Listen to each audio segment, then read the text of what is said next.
Juan ay pagod na sa kakasali sa traditional networking company, kung saan kailangan pa niya umattend ng mga offline meeting, mag-invite ng mga kakilala sa mga BOM at mag-present ng kanyang opportunity personally sa mga prospects niya.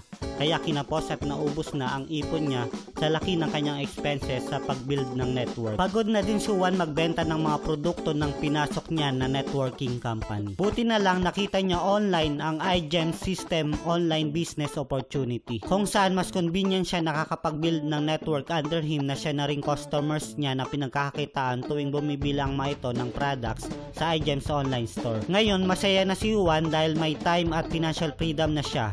Wala pa halos siyang gasto sa offline mobilization of building network dahil 100% sa online niya lang ginagawa ang iGEM's business niya. At hindi na rin siya nagbebenta ng mga produkto ng company dahil yung mga business partners niya na sumama sa kanya sa iGEM's ay siya na rin customers ng online store ng iGEM's na pinagkukunan niya ng residual income. So ano pang hinihintay mo? Kung katulad ka ni Juan na gusto magkaroon ng financial at time freedom, kontakin mo na agad ang nag-share ng video na ito. O kung ibinigay na din niya ang kanyang referral link sa aming website, click mo na ang kanyang referral link and create your free account agad sa iGEM System Incorporated. Thanks and welcome to iGEM's family.